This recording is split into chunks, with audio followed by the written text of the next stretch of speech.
그래도 우리가 이 삼법인을 직접 나타내주는 모든 용례를 다 본 거예요. 굉장히 그건 의미가 있는 거고요.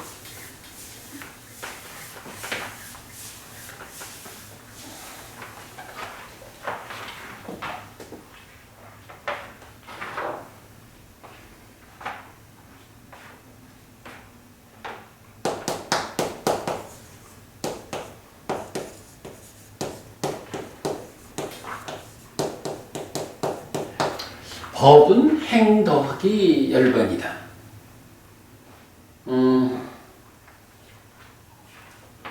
행은 무상한 거고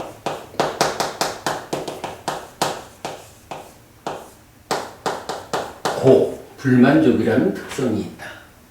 열반은 요 부분은 언급이 없고 락이다 라는 특성이 있다. 이렇게 되었어요.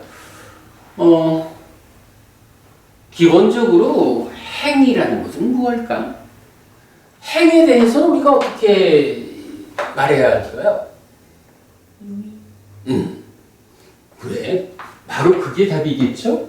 열반이, 제가 지금 이제 교재를 정리해가고 있지만, 열반에 대해서 어떻게 정의 되냐 하면, 탐진치의 부서짐이야. 탐진치의 멸진, 이렇게 말하죠.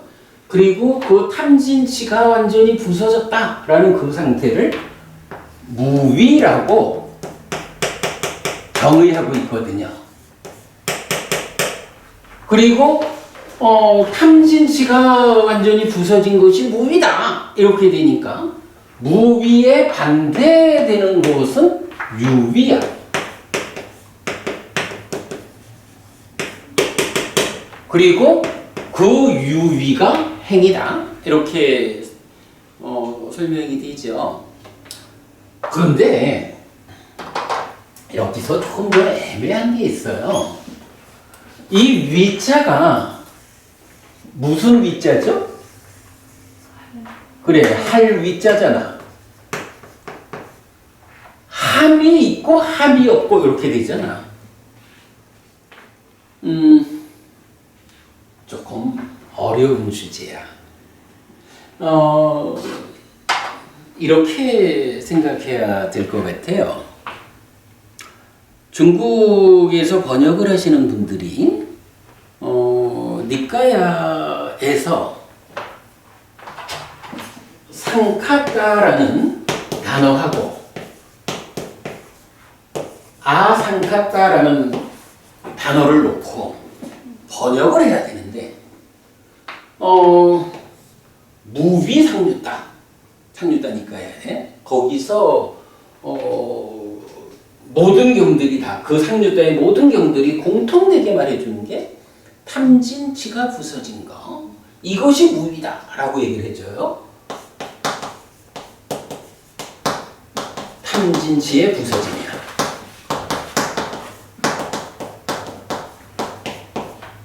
그러니까 탐진치의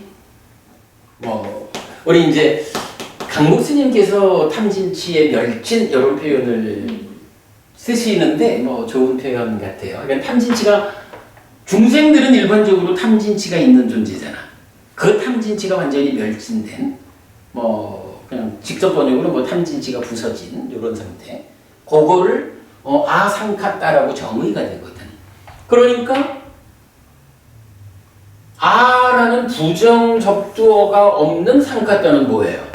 그건 그냥 탐진치가 있는 상태지 뭐. 그러니까 탐진치가 있다라는 것은 어떤 상태냐 하면 번뇌, 무정, 번뇌의 영향을 받는 삶이잖아. 그리고 탐진치가 멸진되었다라는 것은 번뇌가 다한 거예요. 이런 상태이죠. 그리고 이제 수행이라는 개념에서 보면 수행의 완성, 그래서 아라한 되어서 윤회에서 벗어나는 그 마지막 자리가 뭐죠? 를 부수는 거지. 그래서 아싸와 가야, 누진 이렇게 말을 하죠. 번뇌가 다했다. 그래서 이제 누진통, 누진명 이게 삼명으로 말하면 숙주명, 천안명 다음에 누진명으로 완성이 된다고. 육신통식으로 말하면 신족통, 천이통, 타심통, 숙명통, 천안통 하고 마지막에 누진통으로 나란히 되잖아. 그래서 어쨌거나 깨닫는다, 삶을 완성해서 윤회에서 벗어난다 하는 그 궁극의 과정은 누진, 번뇌를 부수는 거예요. 뭐 이건 우리가 이건 정의사항으로 보아야겠죠. 이 번뇌를 부수는 일이 누진해서 아상카타라는 상태를 만드는 거야. 그러니까 이게 이제 말하자면 상카타에서 아상카타로 가는 요게 깨달음이죠. 그리고 이게 삶의 완성이라고.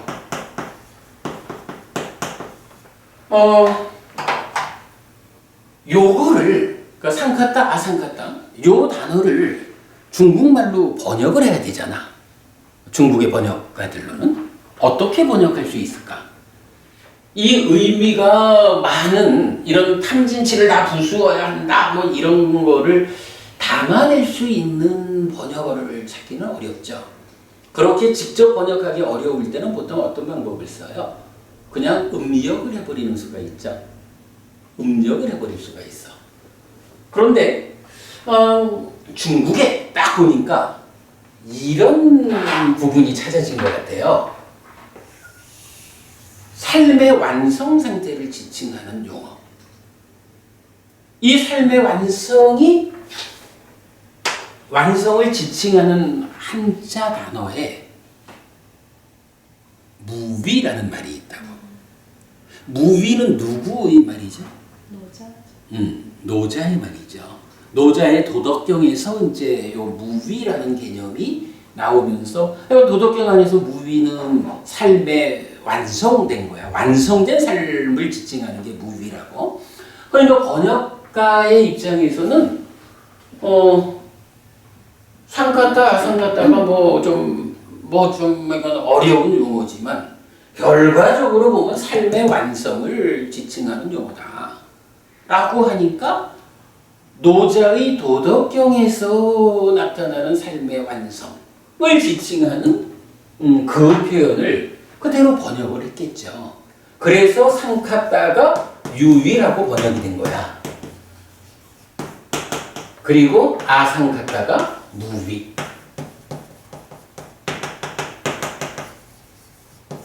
이렇게 이제 번역의 과정을 우리가 유추해 볼 수가 있죠. 그러고 이렇게 번역 과정을 유추해야 하는 이유가 뭐냐 하면 바로 이거요. 유위, 무위 그랬는데 위가 할 위자를 쓰거든. 번역의 과정에 대해서 주목하지 못한 상태에서 유위, 무위를 들여다보자고. 저 단어가 원래 뭐 노자의 단어니까 노자 쪽에서 그렇게 보는 거야? 뭐 우리가 상관할 바가 아니에요. 근데 불교 안에서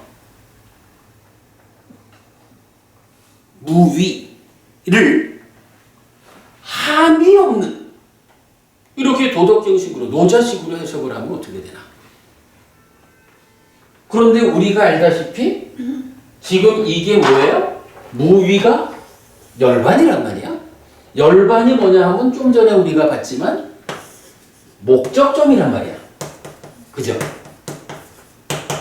이 목적점인 열반을 무위라고 한자적으로 접근하고 사실은 참 많은 분들이 노자적으로 무위자연 이렇게 무위를 해석하잖아. 무위자연 이렇게 해석하는 건 사실은 불교적인 해석이 아니라 도교적인 해석 이렇게 봐야 되겠지. 그런데 이런 번역의 과정까지를 보아내지 못하면 다른 방법이 없지 뭐. 무위라고 하는 것이 열반인데 그게 뭐요? 함이 없는 상태지 뭐. 이래 된다고? 근데요 상카타라는 이 표현이 의미하는 거하고 탐진치를 완전히 부쉈다. 번뇌가 부서진 상태다. 누진에 의해서 깨달았다. 라고 말하는 거하고는 다르잖아. 그죠? 요런 부분 때문에 이제 제가 자주 하는 이야기가,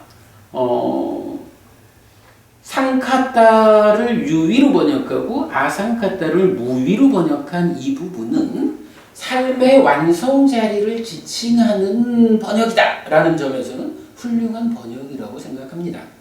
그러나 놓치면 안 되는 것이 그 삶의 완성 상태를 노자가 지시하는 상태하고 부처가 지시하는 상태가 다릅니다. 그래서 삶의 완성이다라고 받아들이되 노자적인 공부를 할 때에 그 삶의 완성이 무엇이냐?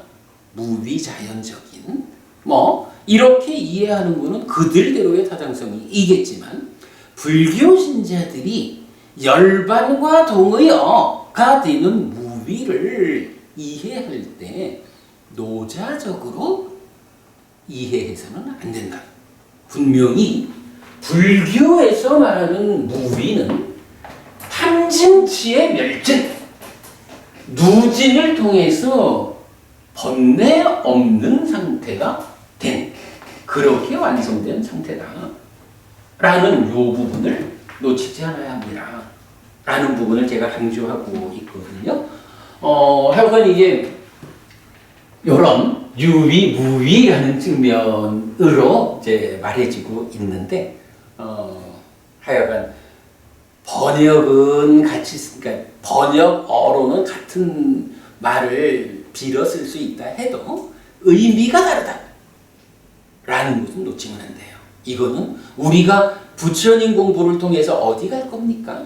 라고 할 때 부처님은 탐진치가 없는 열반 거기로 가라! 라고 하는데 번역의 문제 때문에 나는 불교 신자인데요. 내가 가는 길은 어디냐 하면 노자께서 안내하는 무비자연의 거기입니다. 이렇게 갈 수가 있는 거예요. 이게 사실 우리 어려서 좀 공부하신 스님들, 이렇게 어른들 말씀 나누면 사실은 대부분이 무비라는 말을 그렇게 설명을 했어요. 글쎄 대부분이라는 말은 안 맞을 수 있지. 내가 많은 사람을 만난 거 아니니까. 그러나 분명하게 불교가 말하는 무비는 탐진치가 완전히 부수어진, 이제 더 이상 번뇌의 영향을 받지 않는 그러한 완성이다. 라는 거 놓치지 않아야 하고요. 자, 이제 이렇게 우리가 말을 하고 나니까 그러면 상카라라는 것은 무엇일까? 라고 접근해 볼 수가 있어요. 법이 행 더하기 열반이다. 라고 이제 앞에서 우리가 이제 정의를 보았기 때문에 행은 무엇입니까? 라고 하니까 말하자면 열반 아닌 거지 뭐. 이렇게 말해도 되죠. 근데 열반이 무엇냐라니까 무위라고 하지만 사실은 탐진치 없는 상태, 번뇌 없는, 번뇌의 영향을 받지 않는 삶이라고. 그러면 이제 무위의 반대인 유위, 이거는 뭐예요? 번뇌의 영향을 받는 삶이야. 번뇌의 영향을 받는다라는 것은 탐진치와 함께하는 삶인 거죠. 이제 요 개념으로 유위가 정의되고 그 유위가 행이다. 이렇게 되는 거예요. 행은 무엇입니까? 라고 말하면 이제 우리가 한마디로 말할 수 있는 거예요. 번뇌의 영향을 받는 존재 상태. 우리 삶의 과정에서 번뇌가 작용하는 그 중생이라는 삶의 과정에 함께하는 것들, 이렇게 설명될 수가 있는 거죠. 행이 그렇게 정의가 되었어요. 그리고 우리 법회에서 이제 즐겨 소개하는 걸로 행은 세 군데에서 나타나죠. 불교교리의 행은 첫째로 12연기에도 행이 있죠. 요거 몸과 말과 마음이 형성되는, 생겨나는, 요걸 설명하죠. 그 다음에 오온의 행위 있죠. 오온의 행은 물론 이거는 이제 본래의 의미로 따지자면 전체적인 의미 이렇게 봐야 되는데, 여기서는 그냥 12역이랑 대비해서 보자면 요거는 몸과 말과 마음으로 행위하는데 정의가 어떻게 돼 있어요? 응? 의도? 아니, 유위에서 형성한다 이렇게 정의가 되지. 유위에서 형성한다라는 게 뭐야? 번뇌의 영향을 받는 중생의 영역에서 몸과 말과 마음으로 행위해서 어떤 결과를 만드는. 그래서 그 결과라는 것이 삼위잠재하고 식이머무는, 이렇게 이제 설명이 되죠. 그런가 하면 이제 이렇게 유위에서 형성해서 결과가 생겨나는 것, 그것이 삼법인의 행위다. 이렇게 우리가 표현하고 있죠. 그래서 교리적으로 행은 3번 나타난다. 그거 다음 페이지.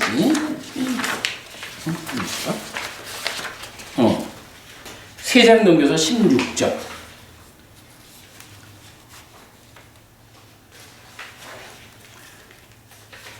16쪽에 요 그림은 우리가 많이 소개하는 그림이죠.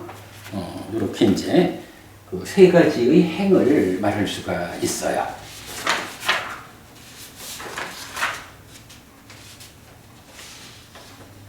그래서 행을 번역을 해야겠는데, 우리가 이제 법은 있는 거, 존재하는 거 그랬잖아요. 있는 거, 존재하는 거 가운데 행은 뭐예요? 존재하는 것 가운데에 번뇌의 영향을 받은 거, 이렇게 됐죠. 달리 말하면 번뇌의 영향을 받은 거, 번뇌의 영향을 번뇌를 조건으로 하는 거, 이렇게 말을 해도 될 거예요. 번뇌를 조건으로 하는 거. 달리 말하면 번뇌에 조건 지어진 것, 이것이 행위다. 이렇게 말을 하면 되겠죠. 논리적으로 잘 타당하게 연결이 되었죠. 그래서 이제 이 행을 보통은 형성된 것 이렇게 이제 많이 번역을 하지요.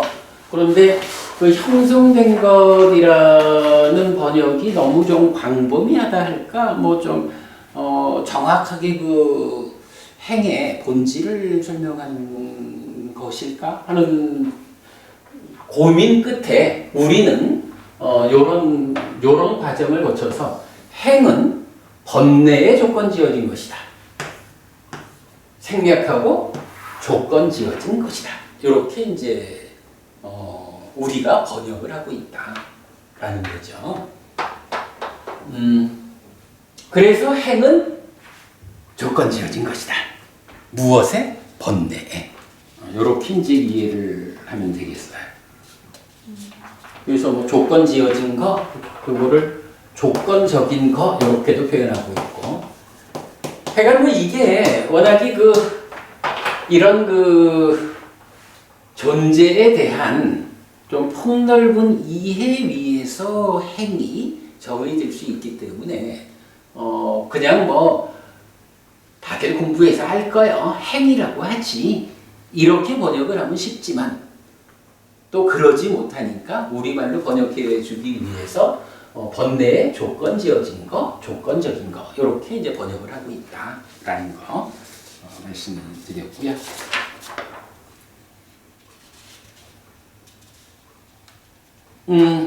14쪽을 한번 볼게요.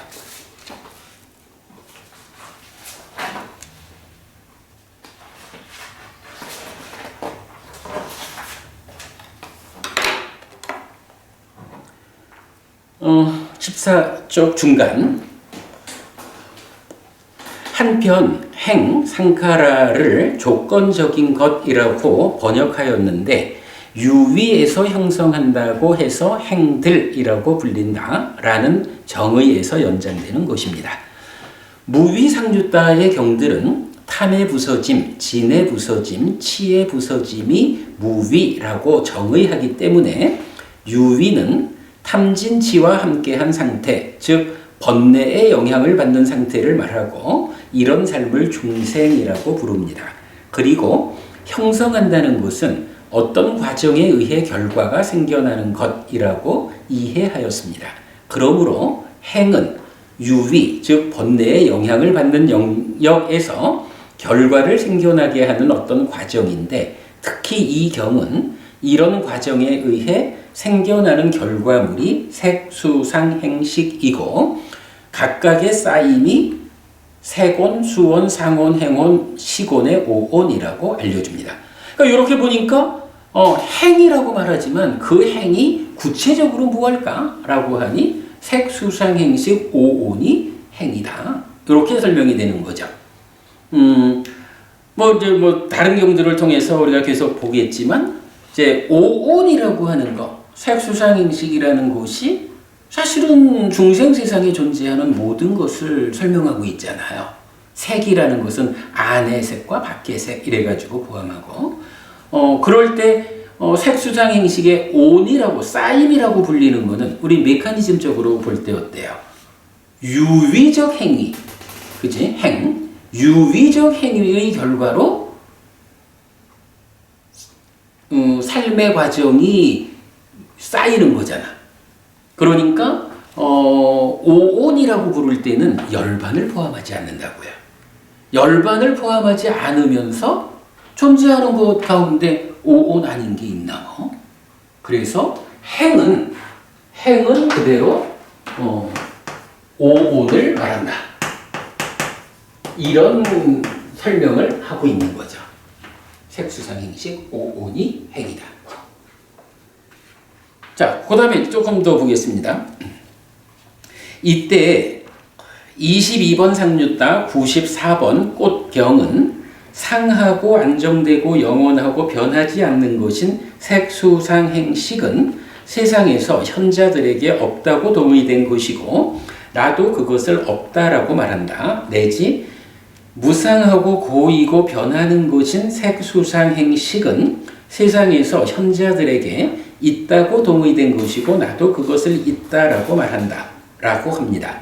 5온은 모두 상하고 안정되고 영원하고 변하지 않는 것이 아니라 무상하고 고이고 변하는 것이라는 설명입니다. 아까 우리가 제법무아라고 하면서 그 중에 제행은 무상하고 고여 그런데 열반은 락이여 이렇게 말할 때 그러니까 고의 특성을 가지지 않는 게 열반 말고도 또 있지 않을까? 이렇게 질문하지 않죠. 만약에 고의 영역에 속하지 않는 것이 열반 말고 열반투라는 게 또 있다면 경이 열반만 말하지 않겠죠. 열반투를 함께 말하지. 이거는 이제 우리가 경에서는 이제 부처님이 주로 존재하는 것들을 이런 식으로 설명을 하죠. 그러면 같은 맥락에서 행이 5온이다라고 하는 것을 경의 서술을 그렇게 우리가 이해할 수가 있는 거죠. 그래서 5온이 그대로 행이다. 행의 범주가 5온이다. 이렇게 이제 이해를 하는 것. 사실 이제 그러니까 행을 5온이다. 그래서 법은 행 더하기 열반이면서 동시에 5온 더하기 열반이다. 요런 표현을 해내는 건 아마 요 교재에서 처음 좀 설명을 하는 것 같아요. 근데 논리적으로는 이게 타당한 것 같아요. 꽃경 같은 경우는 특히 이제 부처님이 나는 이것을 깨닫고 실현했다라고 말하면서 이런 표현을 해주고 있거든요. 그러면 부처님께서 5온이라는 것이 이런 것이요 라고 깨닫고 실현했다 라고 선언을 하는데 그 가운데 5온에 속하지 않는 또 다른 행이 있어? 이렇게 되면 이게 예외가 있으면 법칙이 될 수 없잖아. 그죠? 이제 이런 점들을 우리가 충분히 감안할 때, 행이라는 것은 구체적으로는 오온이다. 이렇게 설명할 수가 있죠.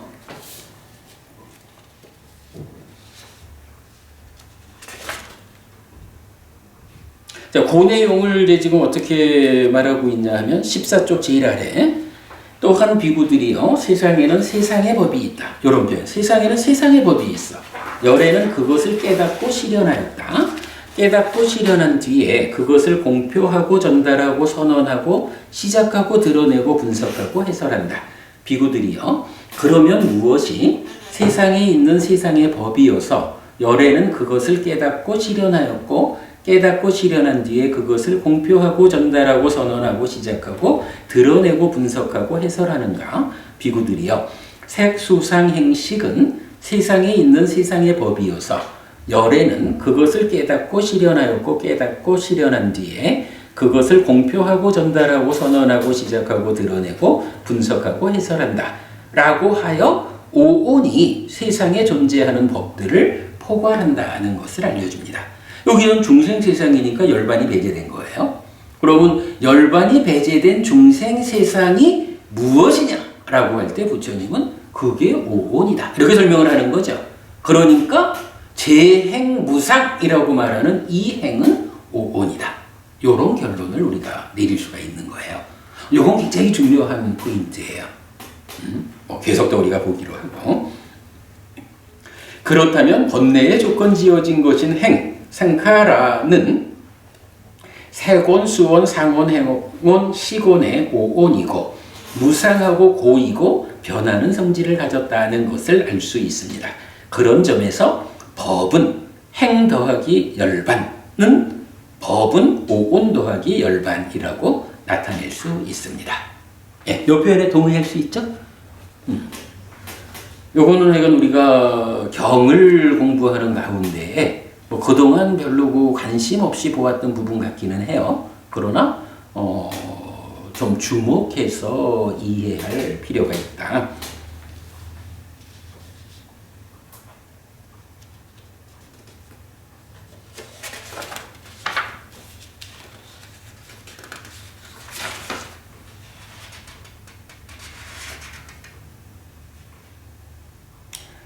자, 그리고 2장을 넘겨볼게요.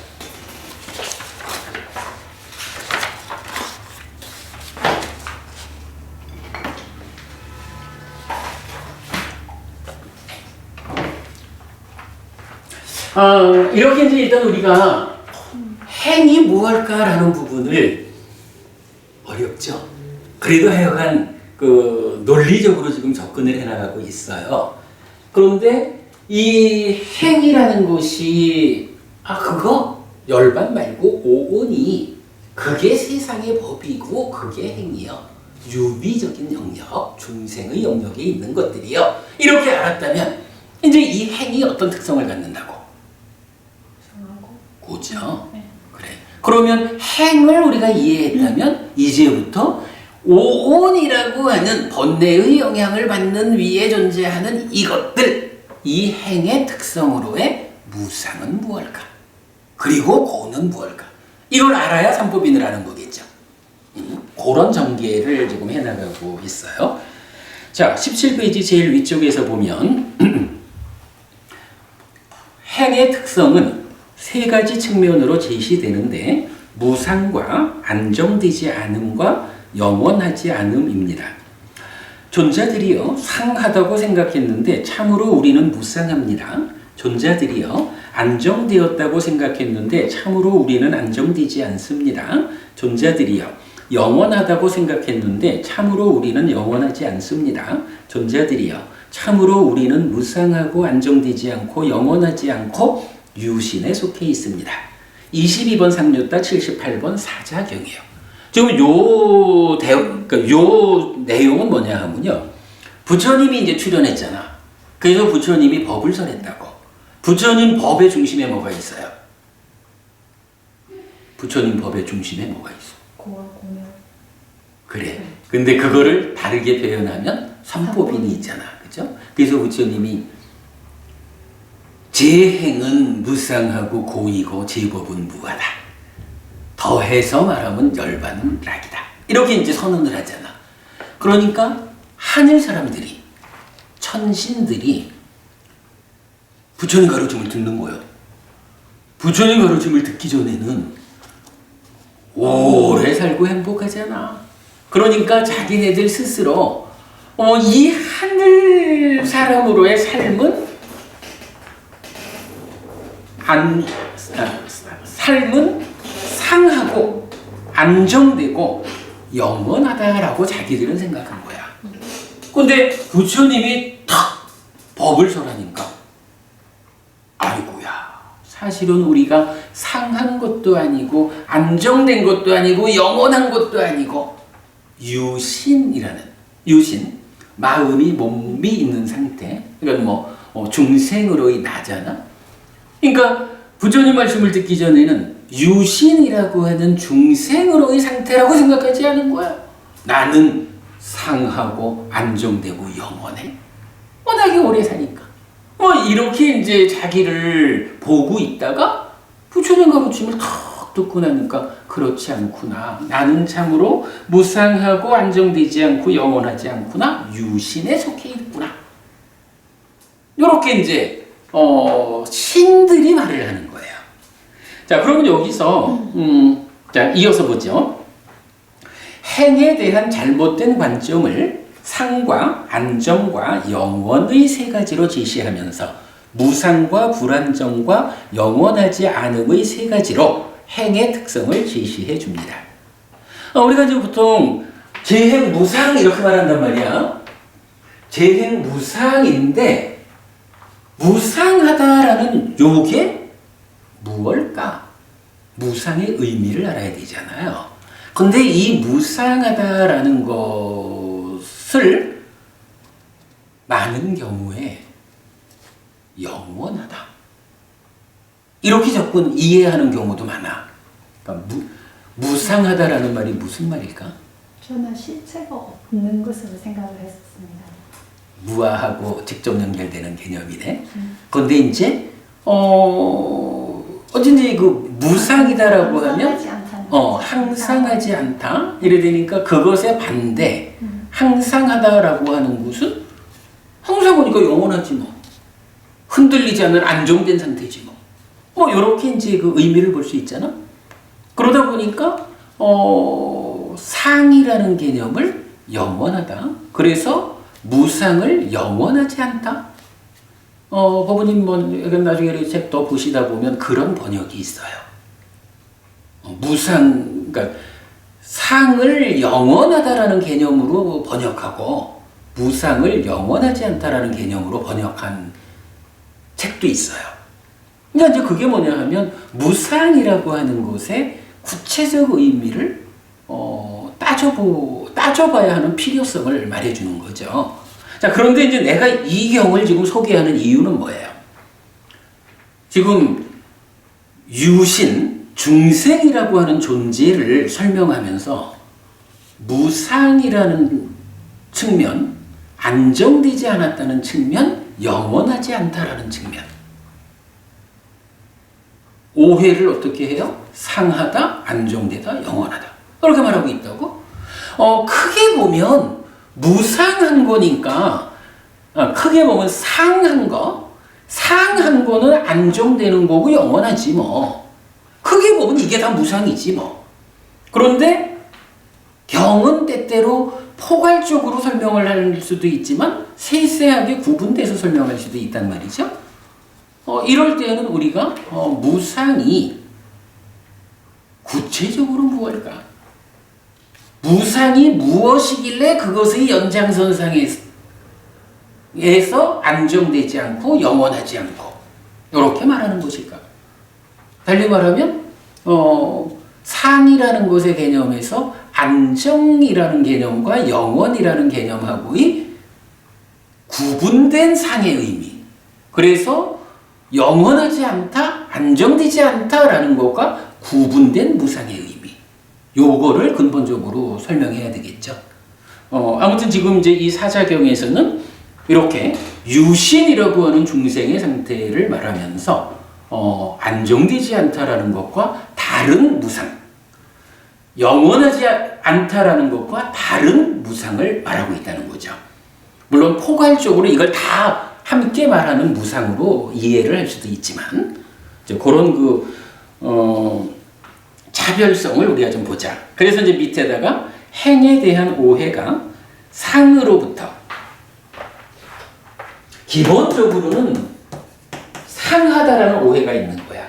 근데 이 상하다는 오해가 무엇을 불러와? 상하니까 안정되었지. 그래서 영원하지.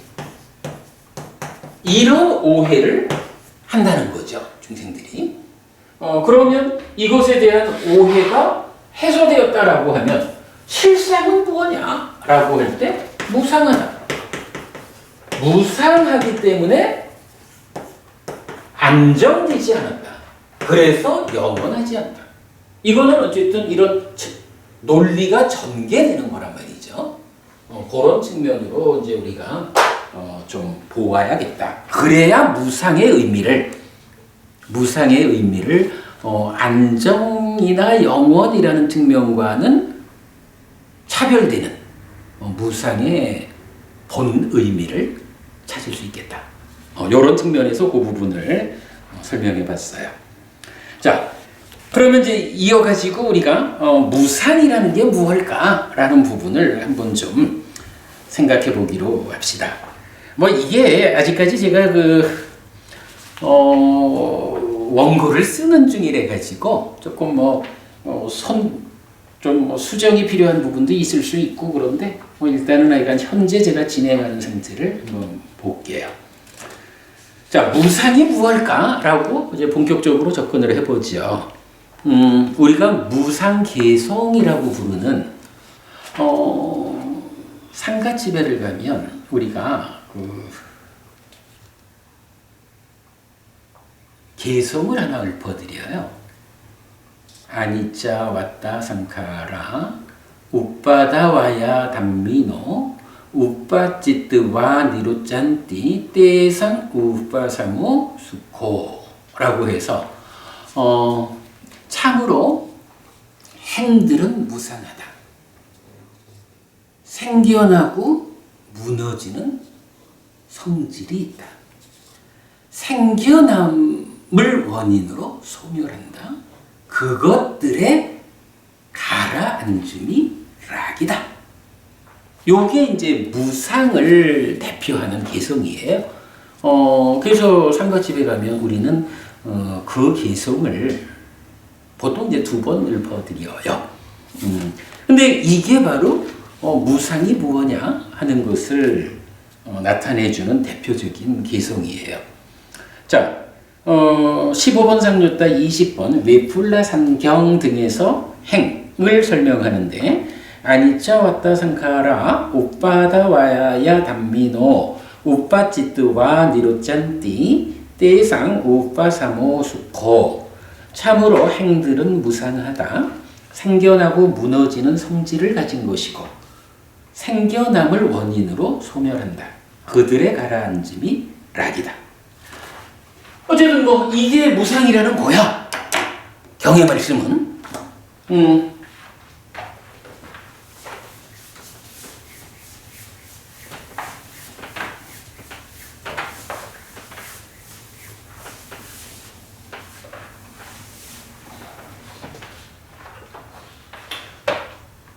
행 상카라가 있어요.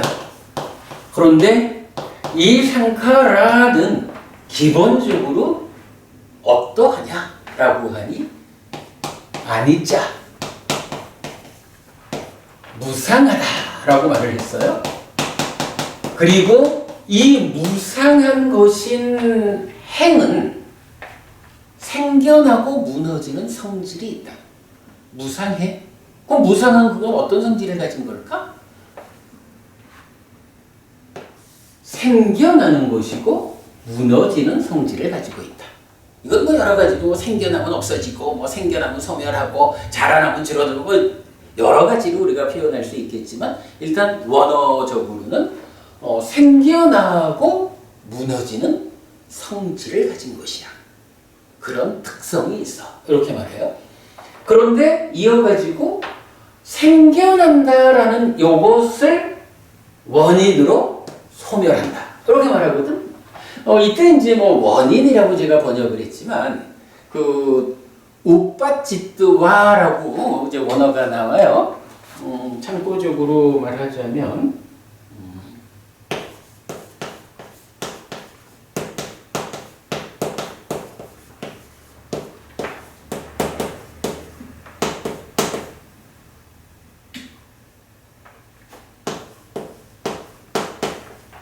요 우빠짓드와 요게 우빠짜띠해서 이제 뭐 생겨나다라는 동사거든요.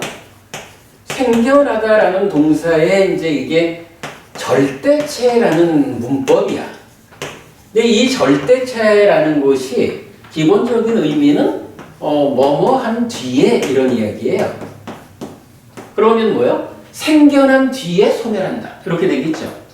근데 이게 뭐 이건 같은 의미를 우리가 어떻게 우리 말로 표현하느냐의 문제니까 요거를 달리 말하면 뭐뭐 하면서 이렇게도 번역을 할 수 있어요. 생겨나면서 무너지는 거야. 생겨나면서 소멸하는 거야. 이렇게도 번역이 되는 거예요. 그리고 세 번째는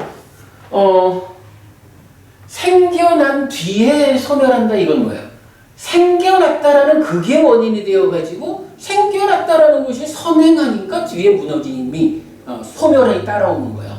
요런 것 때문에 원인 결과적으로 해석을 해서 때문에 원인으로 이렇게 이제 번역을 할 수 있는 거거든요. 이제 저는 요거를 좀 더 무상이라는 개념을 분명하게 표현해보자 라고 해서 생겨남을 원인으로 소멸한다 이렇게 번역을 한 거예요. 근데 그거는 뭐 이건 생겨난 뒤에 소멸한다 이렇게 해도 되고 생겨나면서 소멸한다 이래도 되고 근데 그러니까 저는 좀 강하게 생겨남을 원인으로 소멸한다 이렇게 보았어요. 생겨남을 원인으로 소멸한다라는 것의 대표적인 것이 경에는 어디에 나타나나요? 생겨남을 원인으로 소멸한다. 생겨남이 원인이 돼서 소멸한다라는 얘기는 뭐예요? 생겨남이 있다면 그게 원인이 되어가지고 반드시 소멸하는 거예요. 이런 거죠. 태어남을 조건으로 노사가 있다. 이런 관계가 되죠. 그런 의미거든. 그러니까 생과 노사도 이렇게 말할 수 있잖아. 생겨난 뒤에 늙고 죽는다. 생겨나면서라고 하면 생겨난다라는 개념을 뭐 어떻게 해석하느냐에 따라서 어제의 나도 생겨났고 오늘의 나도 생겨났고 이렇게 해볼까 이건 뭐 좀 그렇고 그런데 생겨났기 때문에 생겨남의 조건 때문에 늙고 죽잖아. 이런 번역이 들어가죠. 그렇게 이제 우리가 이해할 수 있어요. 그래서 행이 무엇냐라고 하니 행은 무상하다, 무상한 것이다. 근데 이 무상한 것인 행이 어떤 성질을 가지고 있느냐? 생겨나고 무너지는. 이 얘기는 뭐예요? 고정된 거 아니요. 실체적인 거 아니요. 이런 이야기죠. 방금 전에 부모님 말씀하신 같은 개념인 거야. 이게 하여간 아트만이어가지고 어떤 실체적으로 존재하는 이런 게 아니고 어떠한 형편에 의해서든 생겨나는 거야. 그리고는 또 그 어떤 형편에 의해서 소멸하는 그런 성질을 가졌어. 그런데 그 성질이 어떻게 드러난다고? 생겨나는 것이 원인이 되어가지고 소멸하는 것이. 요게 지금 뭘 얘기하는 거예요? 무상이라는 것이 어떤 것이냐? 요걸 설명하는 거죠. 행은 무상한 건데 그 무상하다는 것이 이런 성질을 가진 것. 그래서 이렇게 생겨남을 원인으로 소멸하는 것. 요게 무상이다. 이렇게 말해주고 있죠. 그러면서 마지막 구문은 뭐예요? 그것들의 그러니까 행들의 떼상 해가지고 그것들 이러니까 무상한 것인 행 요 얘기죠. 행들의 가라앉음이 락이다. 요렇게 무상에 대한 이야기가 개성으로 정의가 되고 있는 거예요. 이때 요 락은 뭐죠? 락은 뭐야? 열반. 이 락이 열반이라고? 그러면 이 얘기는 뭐예요? 행이라는 것은 무상해서 생겨나고 무너지는 거고 생겨남을 원인으로 소멸하는 이런 거란 말이야. 그런데 그러한 행들이 하여간 뭐 행으로서의 무상하다는 특징이 있는데 여기에 가라앉음이라고 하는 또 다른 개념이 나오면서 그게 가라앉으면 행이 가지고 있는 특성이 가라앉으면 락이요. 행의 상태를 해소하면 락이요. 열반이요. 행과 열반의 대응을 말하죠. 그러니까 아까 우리가 본 행과 열반 이렇게 또 타당해지죠. 이제 이런 부분을 이제 말해주고 있어요. 그래서 무상하다라는 것은 이렇게 생겨나고 무너지는 것이고 그런 성질이고, 그죠? 생겨나고 무너지는 성질이야. 그리고 생겨남을 원인으로 소멸하는 거야. 그것의 가라앉음이 락인 열반이야. 이렇게 설명이 되고 있죠. 마저 좀 읽어볼게요. 17페이지 제일 아래죠. 행은 무상한 것인데 무상하다는 것은 생겨나고 무너지는 성질이라는 것이고, 그래서 생겨난 것은 그것 때문에 소멸한다는 것입니다. 그리고 그것, 즉 행들의 가라앉음이 락이라는 것인데, 역으로 말하면 행들의 활성 상태는 고라는 의미입니다. 요거는 요런 표현이죠. 가라앉으면 락이니까 가라앉는다. 요거는 어떠한 이걸 뭐 이건 행들의 성질이라는 측면이겠지. 행들의 성질이 가라앉은 것이 락이요. 그러면 이게 가라앉지 않았어. 그거를 활성 상태라고 제가 표현을 해본 거죠. 우리 저기 유신의 삶의 과정, 그 활성화된 상태가 오치온이고, 그것이 다시 촉과 자극에 의해서 활성화된 상태가 식과 명색이 나. 이렇게 우리가 삶을 활성이라는 개념으로 보는 건 타당하죠. 같은 개념으로 행들의 이런 성질이 가라앉은 게 락이라면 가라앉지 못한 상태, 활성 상태는 고다. 이렇게 말을 하면 타당하죠. 그러니까 행은 무상하고 그러면서 고다. 이것이 가라앉아서 활성 상태인 고가 해소되면 락인 열반이다. 다 이렇게 우리가 개념만 명확히 하면 묶이죠. 자, 요렇게 이제 활성 상태는 고다라고 하고, 그렇다면 무상한 것인 행들의 활성 상태는 무엇이고 그 가라앉음은 무엇입니까? 1. 무상. 자, 이제 무상을 직접 정의해 보자고요. 먼저 35번 상류따의 123번 안의 무상의 원인경 등은 안은 무상하다. 안의 생김을 위한 원인도 조건도 무상하다. 비구들이여, 무상에 의해 생겨난 안이 어째서 상이 되겠는가? 육내이처와 육외이처의 반복, 무상고 무아의 반복. 안이비설신의 색성향 미처법에 대해서 무상고 무아가 동일하게 반복된 거예요. 어쨌든 그 얘기는 뭐냐 하면 안이비설신의가 무상해. 그런데 안이라는 것은 어쨌든 지금 존재하고 있는 결과물, 행의 하나잖아. 그런데 이 안, 눈이라고 하는 무상한 이것이 무하니까 생겨난 거겠지. 그런데 그것이 생겨나기 위한 원인도 조건도 무상하다. 눈을 생겨나게 하는, 그러니까 눈이 생겨나는데도 원인이 있고 조건이 있다. 그러니까 조건들이 있다. 그것도 무상하다. 이렇게 표현하는 거죠. 여기서는 이건 제가 그 원인도 조건도라는 표현을 주목했어요.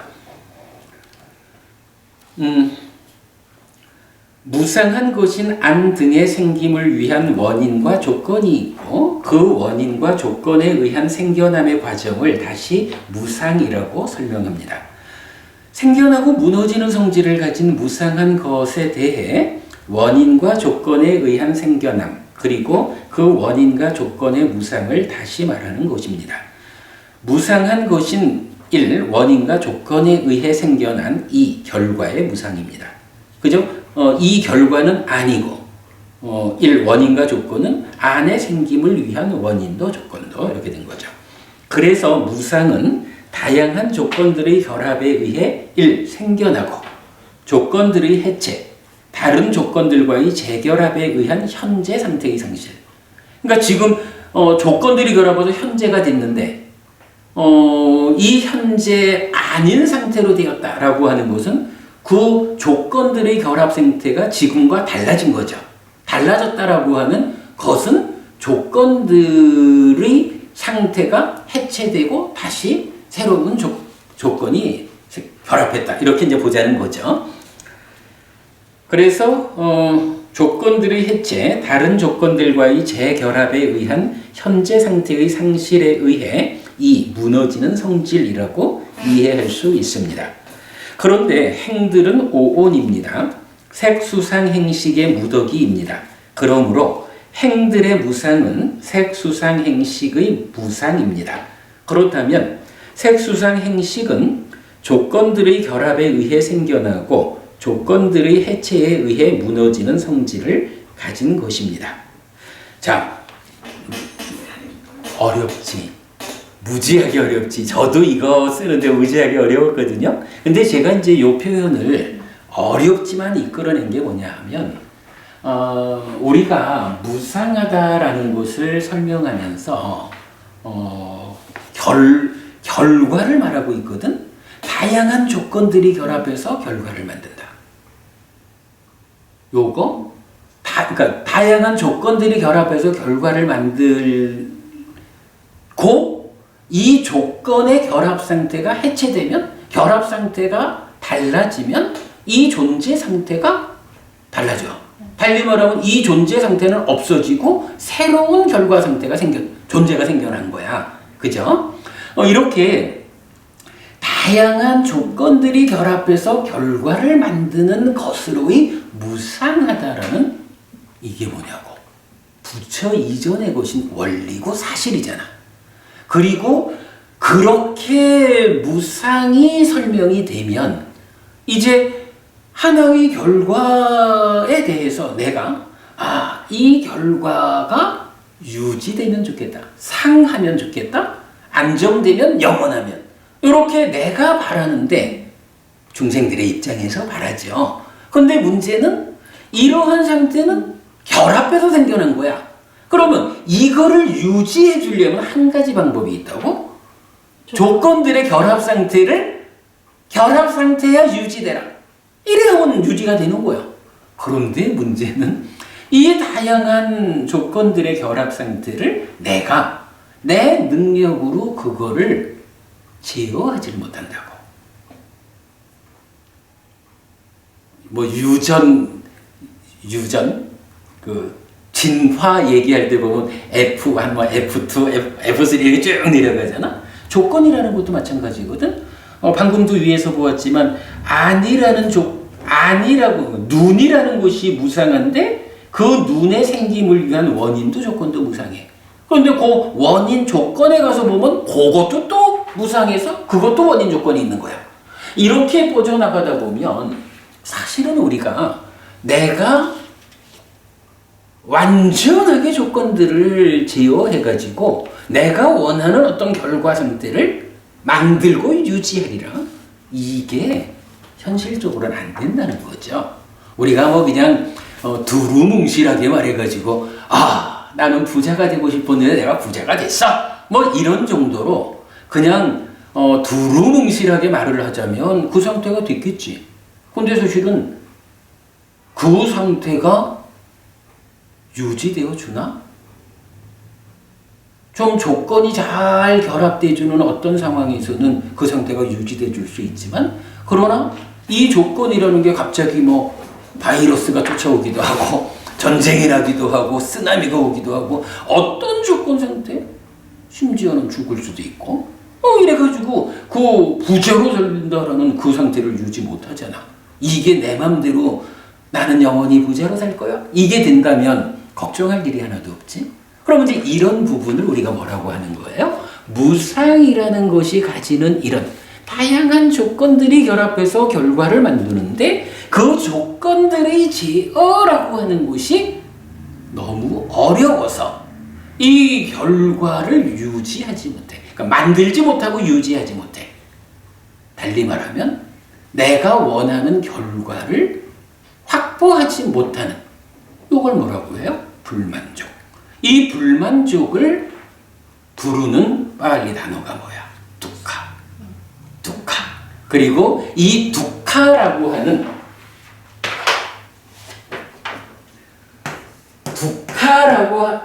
아니지. 이 단어를 중국에서 번역하기를 고라고 번역을 한 거죠. 그러니까 이렇게 행이 무엇일까라는 부분을 그 특성에 대해서 우리가 좀 가능한 한 깊이 이해를 하면 그러므로 그 행이 이러한 무상한 특성을 갖게 되니까 무상이 이런 것이다라고 이해를 할 때 왜 무상한 행을 고라고 하느냐 하는 부분이 함께 설명이 되는 거죠. 그 부분까지를 이제 보느라고, 그러니까 고 설명을 하느라고 약간 글을 만드는 일이 굉장히 좀 어려웠어요. 법우님도 오늘 굉장히 힘들 거야. 그런데 그래도 뭐 약간 이래 해가지고 조금 더 다듬어가지고 보기에 좋게 설명해낼 수 있어야 하겠죠. 자, 이런 상태에서 오늘은 뭐 대충 마무리를 합시다. 이제 공부 시간이 너무 길었다. 이 상태에서 제가 요 뒷면에 하는 이야기가 뭐냐 하면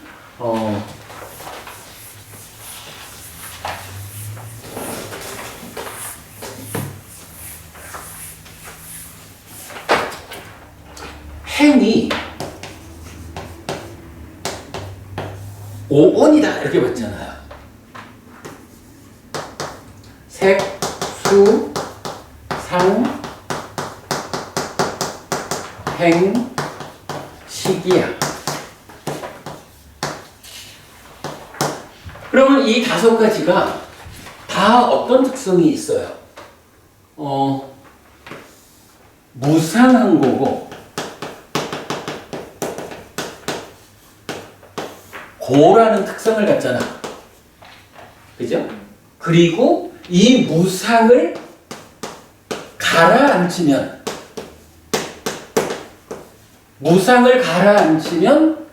락이 되죠. 그죠? 뭐 이거는 뭐 당연하지 뭐.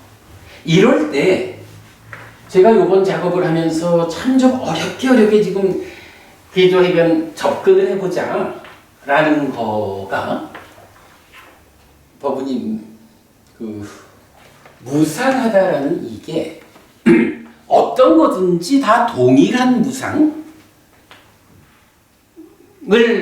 가지나요? 무상하다는 것은 다양한 조건들이 결합해서 결과를 만드는 거거든. 그러면 이게 어떤 존재들이든 무상이 동일해?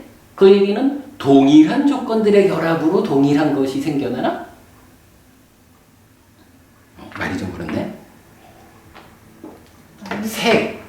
색수상행식 5원이 있단 말이야. 무상하다라는 측면에서 보면 색은 어떤 조건들이 결합해서 색이라는 게 될까? 수는, 상은, 행은, 식은 이런 부분을 볼 수 있죠.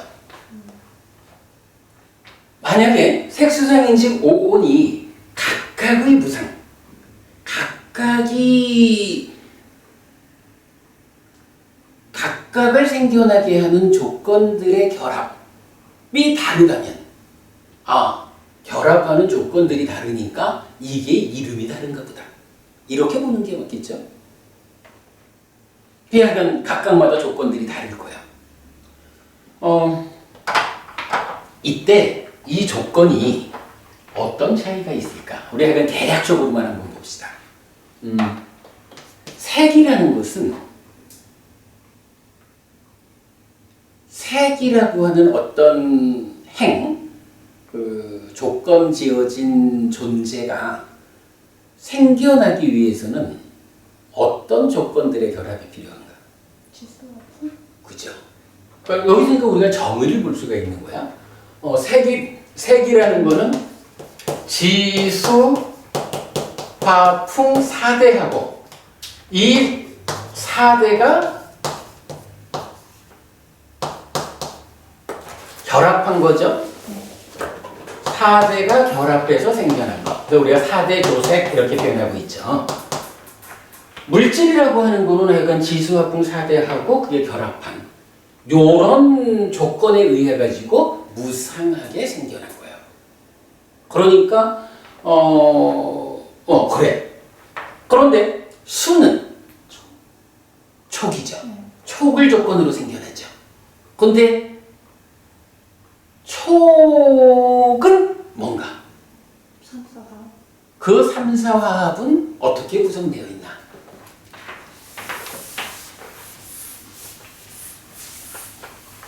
좋아. 수 조금 그래. 수 조금 밀어놓고. 네. 상은 어떻게 생겨나죠? 상이 잠재. 그래. 상은 잠재하는데 그 잠재 과정이 뭐냐 하면 행에 의해서 상이 잠재하는 거죠. 행에 의한 잠재야. 식은 어떻게 생겨나죠? 행에 의해서 식이 머무는 게. 그래. 행에 의해서 식이 머무는 과정으로 생겨나는 거야. 물론 뭐 이 앞에 저기 그 1차 인식에서 새끼쳐진 식이 있지만 지금 요렇게 요 자리에서 보면 행은 어떻게 생겨나죠? 의도. 요거는 이렇게 보자고. 행이 유위에서의 형성작용 이래 되잖아. 유위라는 게 뭐야? 담진치. 그 이전에 잠재된 상. 잠재된 상이 뭐 이런 병들어 있으니까 번내고 이것이 2차 인식에 공동주관으로 참여해가지고 탐진치가 만들어지고 그 위에서 행위하는 게 유위적인 그 유위에서 형성하는 거죠. 그리고 그 유위에서 형성하는 그 행위가 쌓이는 곳이 또한 행위 있는 거야. 그러니까 번뇌에 의해 그러니까 행에 의해서 잠재된 상하고 마찬가지로 행에 의해서 머문 식이 머물고 늘어나면 명색이 참여해서 1차 인식의 자리를 차지하게 되죠. 그러니까 사실은 여기에서 생겨난 식과 그러니까 상과 식은 행에 의해서 생겨나고 행은 다시 상과 행으로 구성된 삶의 과정에서 유위적인 형성작용인 행이 진행된다고. 그게 쌓여있다고.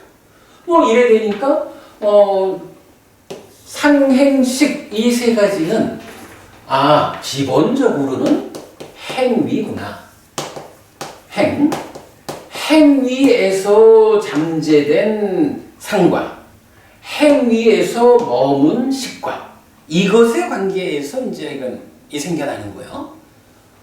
그래서 그냥 대표적으로 행위를 조건으로 상행식은 생긴다 이렇게 해볼까? 그 행위가 어떤 질적 수준을 가지는 행위냐에 따라서 다양한 상행식이 생기겠죠.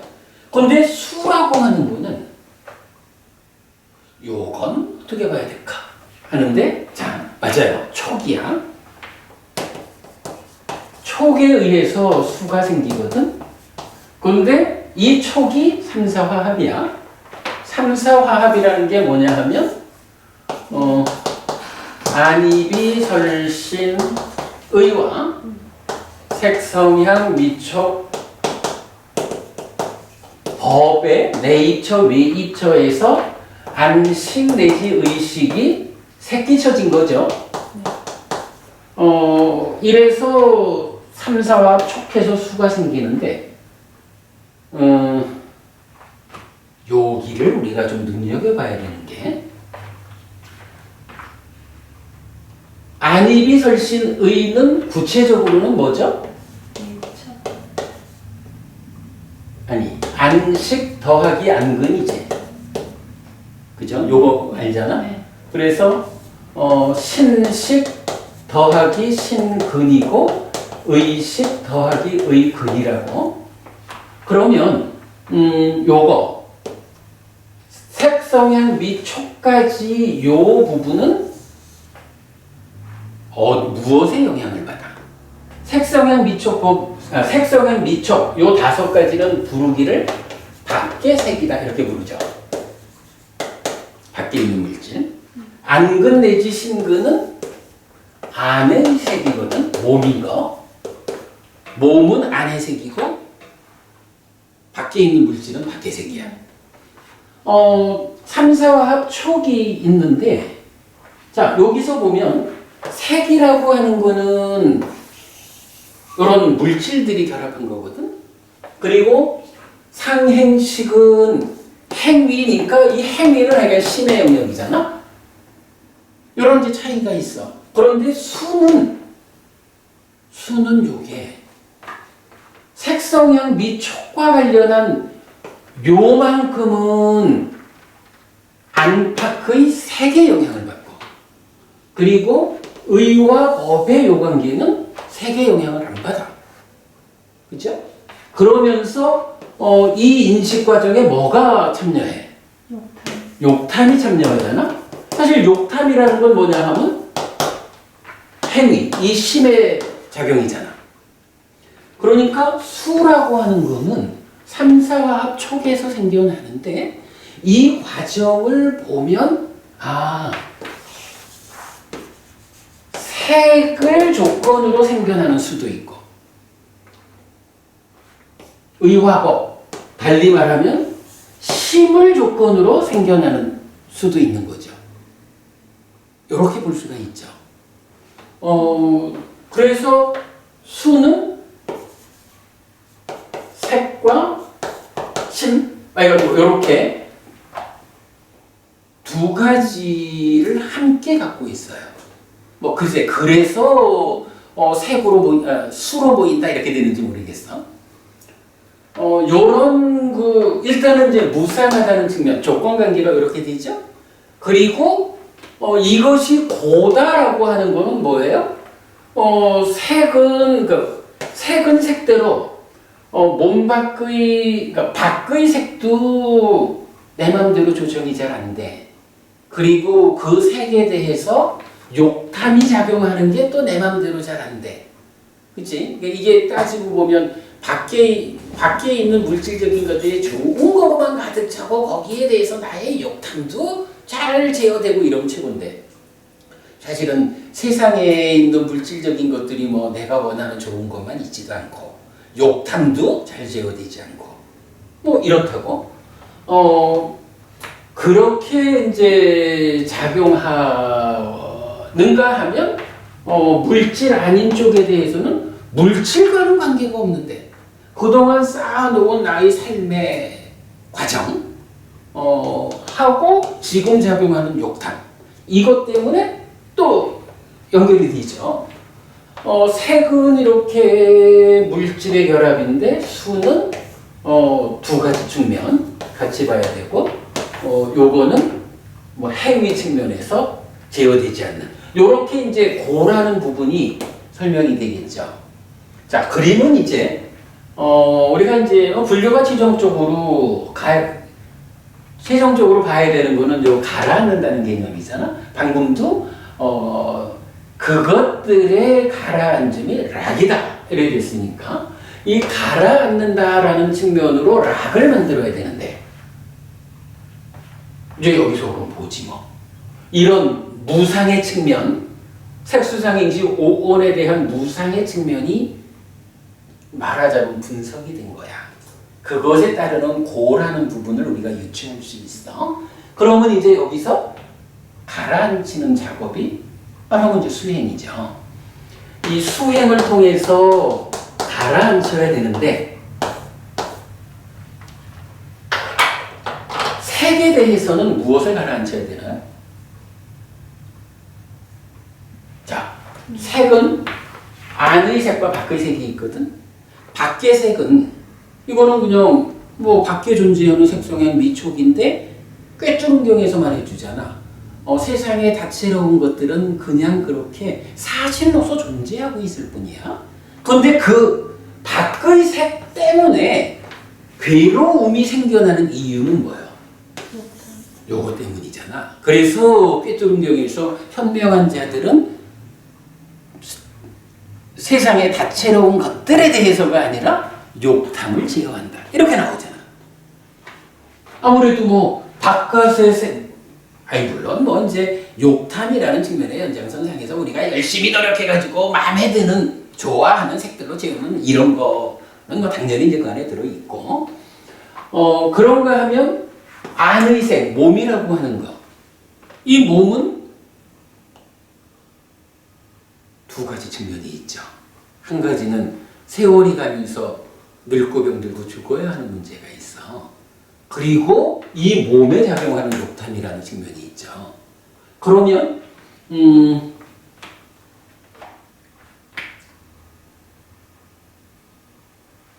색은 밖의 색, 안의 색에 대해서 내가 말하기도 어렵다. 근데 어쨌든 요거는 우리가 욕탐을 제어하는 일이 기본적이고, 안의 색, 몸이라고 하는 데에서는 한면으로는 건강관리를 해야 되는 게 있죠. 건강관리라고 하는 측면에서 몸을 그래서 좀 천천히 늙게 하고 병들지 않게 하고 천천히 죽게 하고 이런 측면이 하나 있고, 또한 몸에 작용하는 욕탐을 제어하는 이런 측면이 있겠죠.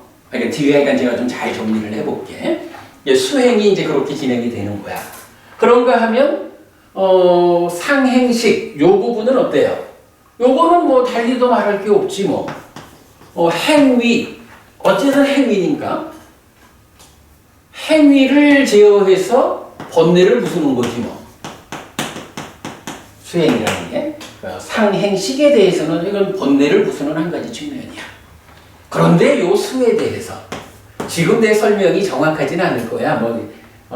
하는데 요점은 요 얘기를 하고 싶은 거야. 수는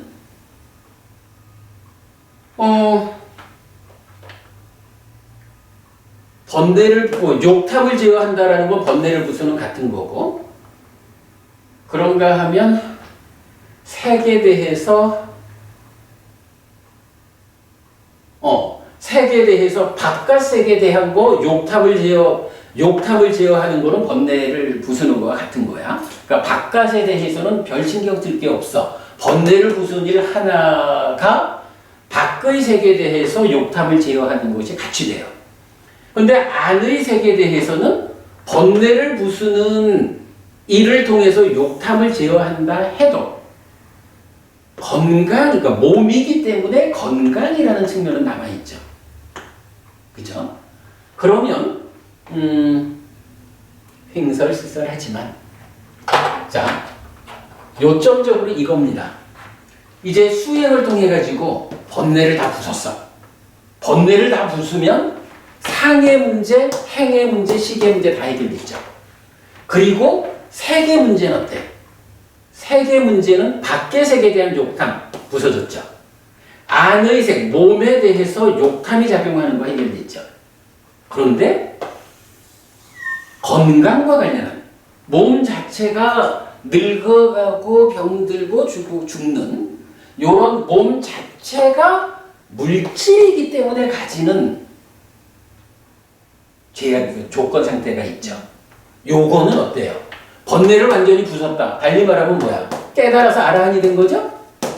깨달아서 아라한이 되면 하여간 상행식의 문제 다 해결되고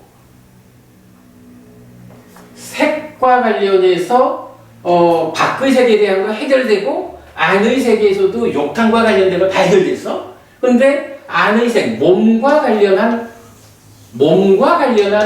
물질 측면의 한 가지 문제는 남아있죠. 요게 맞죠? 그러면 이제 우리 수라고 하는 거. 이 수에 대해서는 어떻게 봐야 할까? 수가 두 번째 화살을 맞지 마라 라는 말 아시죠? 첫 번째 화살은 뭐죠? 그 첫 번째 화살이 뭐냐 하면 몸이 물질이다라는 것 때문에 가지는 특성, 물질인 몸에서 물질인 몸을 조건으로 생겨나는 괴로움, 불만족, 이게 첫 번째 화살인 거야. 그건 어떻게 돼요? 안근 내지 신근이라는 요것의 문제인 거죠. 그치? 그게 남아있거든. 그러면 깨달았다라고 하는 거, 번뇌를 완전히 부숴서 깨달았다라고 하면 욕탐이 부서진 거야. 그러니까 밖의 세계에 대한 문제는 다 해결이 됐고 안의 세계에 대해서도 욕탐의 문제는 다 해결이 됐는데 마지막 안근 내지 신근이 남아있어. 자, 우리 이제 여기 촉수까지 왔을 때 이렇게 보자고. 깨달은 자, 아라한에게는 수가 이제 어떤 게 남아있는 거지? 아라한이니까 기본적으로 열반을 실현했다고? 그러면 욕탐과 관련한, 신과 관련한, 행위와 관련한, 번뇌와 관련한 모든 수의 문제는 해결이 된 거야. 그러니까 신과 관련한 측면에서는 고멸이 실현됐죠. 요 말 어렵지만 설명이 되는 거야. 그런데 수는 이렇게 봤더니만은 요 안근 내지 신근, 요 안의 색과 관련해서 삼사합한 것도 있잖아. 그러니까 깨달은 자에게도 몸이라고 하는 이 물질과 관련해서 생겨나는 어떤 문제는 해결이 안 되잖아. 그래서 안의 색, 즉 몸과 관련해서는 고멸이 실현이 됐나요? 안 됐죠. 맞지 하니까야 121번 공에 대한 작은 경에서 그 얘기하죠. 탐진치까지 다 비워내서 번뇌를 싹 비워낸 그 마지막 깨달은 자 아라한의 상태에서 뭐라고 말해요? 몸에 대한 몸을 조건으로 하는 육처와 관계된 이러한 문제는 남아있다. 그게 뭐냐 하면 아라한도 마음과 관련한 모든 문제는 다 해결했지만 몸과 관련해서 몸이 늙어가고 병들고 죽는 그 과정의 문제는 고멸을 실현하지 못하는. 그래서 불교에서 완성이 뭐예요? 우리 뭐 열반, 반열반 이렇게 말할 때 아라한은 몸의 문제는 남아있지. 그런데 완전한 고멸이 실현되려면 몸과 마음 모두의 문제가 다 해결돼야 되잖아. 그러면 완전한 고멸은 어떻게 실현이 되는 거예요? 결국은 일단 몸이라는 거는 생겨나면 물질이 가지는 특성 때문에 제어되지 않는 부분이 있다고. 그러니까 완전한 고멸을 실현하려면 방법은 한 가지인 거야. 몸 자체가 없어야 되는 거예요. 몸이 없으려면 어떤 방법이 있죠? 죽은 뒤에. 몸으로 가지 않아. 그래. 내가 딱 그 말하고 싶었지. 죽은 뒤 몸으로 가지 않아야 된다고. 죽은 뒤 몸으로 가지 않는 방법이 뭐예요? 무명과 가래가 남아있는 채로 죽으면 몸으로 간다고? 무명과 가래가 완전히 부서진 상태로 죽으면 몸으로 가지 않는다고? 태어나지 않음으로써 윤회에서 벗어나는 거잖아? 그러니까 죽은 뒤 몸으로 가지 않는다라는 이게 뭐예요? 번뇌가 완전히 부서진 누진에 의해서 실현되잖아. 그래서 일단 번뇌가 부서진 상태는 아라한으로서의 살아있는 동안에는 몸의 문제는 아직 남아있다. 완전한 고멸은 아니다. 그리고 완전한 고멸은 그러기 때문에 몸이 없는 상태가 실현되어야 완전한 고멸이 실현된 것이다. 그것이 그래서 부처님의 깨달음의 날의 의미보다도 부처님의 돌아가신 날의 의미가 불교에서 더 상징적이다. 왜냐하면 완전한 내가. 그렇지. 완전한 고멸이 실현됐고 완전한 행복이 실현된 거다. 이런 개념을 이제 제가 지금 내가 그래도 꽤 좀 생각하는 걸 글로 옮겨낼 줄 아는 사람인데도 불구하고 몇 번을 바꿔 써가면서도 잘 진도가 안 나가는 거예요. 근데 지금 약간 요 자리에서 내가 하고 싶은 얘기가 요런 이야기인 거예요. 그래서 특히 이제 사실은 이런 그 수가 이렇게 두 가지 측면에서 관찰되어야 한다.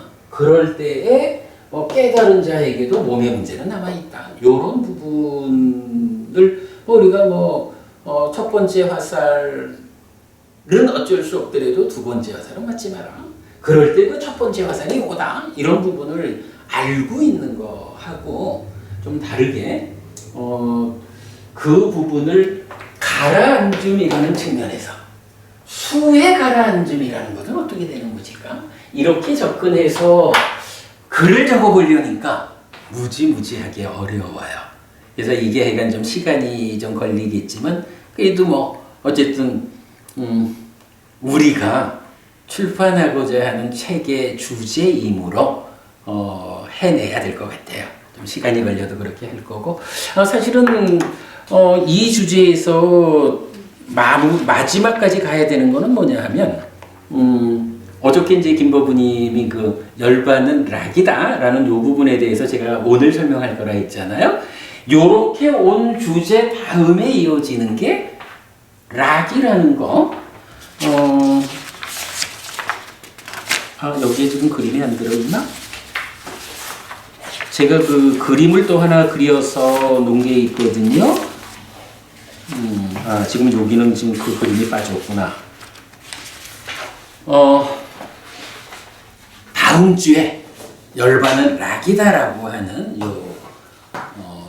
락. 결국은 이제 고와 락인데 전체적인 그러니까 괴로움 제로 괴로움 100의 상태에서 괴로움 제로 상태 그리고 행복 제로에서 행복 100의 상태 그거를 이제 표현하는 거예요. 그러면 이게 요렇게 되는데 요만큼을 지옥이라고 말하면 요렇게 이제 괴로움 100, 행복 제로인 그 상태가 요만큼 있고 거기에서 이렇게 떨어져 가지고 괴로움 제로, 행복 100인 요 상태가 있는 거야. 그래서 행복이라는 영역하고 괴로움이라는 영역이 이렇게 함께하지 않는 영역을 좀 가지면서 설명되는 거를 좀 제가 시도를 했는데 요 부분은 오히려 좀 그리고 특히 경전에서 이제 행복이라는 게 숙하거든. 숙하라는 것의 척격이 숙해라는 말이 있고 숙하스밍이라고도 나와요. 근데 용례적으로 접근을 해보니까 이런 요 행복이라는 요 영역을 말할 때 이 경전에서 이 숙하스밍이라는 단어가 딱 3개의 경전에 나타나. 그런데 요거를 표현하고 있더라고. 그래서 이제 이런 부분은 여기 이제 경전 용례를 딱 우리가 확인하고 그래서 요 상수멸 다음에 요 상태가 아니 느낌이 소멸했는데 어떻게 행복하다고 하느냐? 라는 거기에서 번뇌의 영향을 받는 행복까지는 다 소멸하고 이제 요 고와 함께 하지 않는 요 영역을 표현하는 것으로의 행복 이런 부분 이제 다 좀 설명이 될 수 있거든요. 그런 그 열반은 락이다라는 것과 연결된 느낌 이야기 다음 주에 좀 더 설명하기로 하고요. 오늘 너무 힘들지. 말하는 저도 힘들었어요. 그래도 뭐 우리가 공부 과정으로 이렇게 좀 정리를 하는 시간이 필요했을 것 같아요. 자, 오늘 여기까지 하겠습니다. 수고하셨어요.